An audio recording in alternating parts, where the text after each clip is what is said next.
Hello, I'm DeltaSauce. I am an AI artist. I've been in this space since 2021 and I'm really excited for this. So let's dig in. I got started in AI art because my friend really told me because I was doing photography back in the day. And he told me put your photography in AI art models and just, play around with it. So I really, dug deep into that and I fell in love with it. I fell in love with the process. And for me, it was all about the infinite possibilities of what outputs I can get when it comes to my artwork. So I really dug deep and I've never turned back since. I just kept playing with AI and just fell in love with it. For the tools I use a lot of Stable Diffusion, Midjourney, and as for platforms, I really love Crea and Magnifique for upscaling. They're really phenomenal tools. And for me, I like to incorporate as many tools as I can into my process because I don't want to limit myself. I don't want to be stuck to just one model when you can just iterate and have a workflow between different models. My personal experience are my memories growing up in the early 90s, the early 2000s, and I really play on nostalgia with my artwork. So I like to incorporate elements of my past and kind of transfuse Web3 elements like Pepe, I have a couple TVs with Pepe on them. And for me, it's just how do I create this island of past memories that people can take part in? And we all have this feeling of nostalgia and we all have these similar memories growing up. And for me, that's really where I look and dig into myself for my artwork.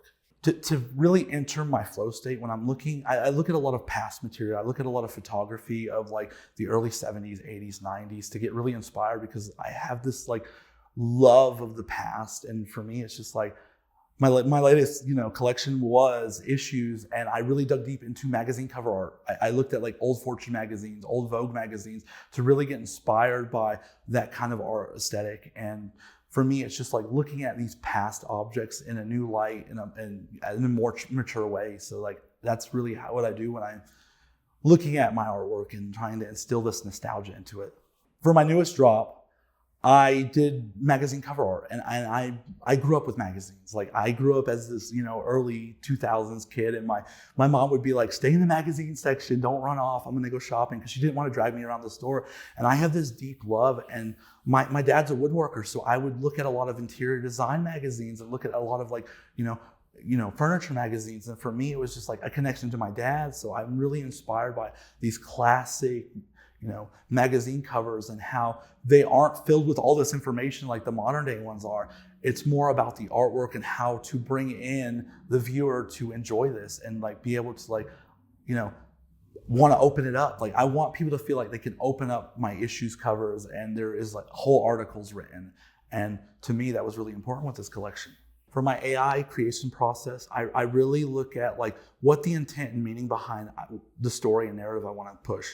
I don't want to come at it as I want to make something beautiful. I want to make something that is beautiful and has a story to it and has narrative behind it.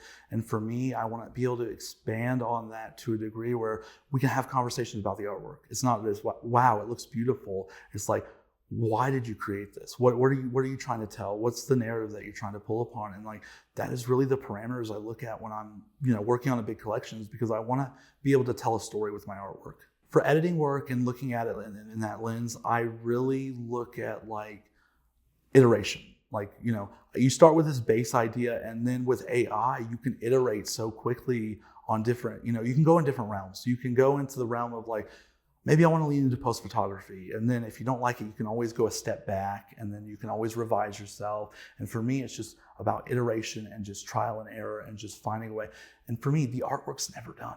Because I look back at some of my past work and I'm there's so much more I could have done with it, but it's just that learning step. It's that progress as an artist. You learn more from your past and what you've worked on, and you take that to your new work, and then you keep learning. And for me, I never want to stop learning. I always want to keep pushing the fold, the narrative when it comes to my work.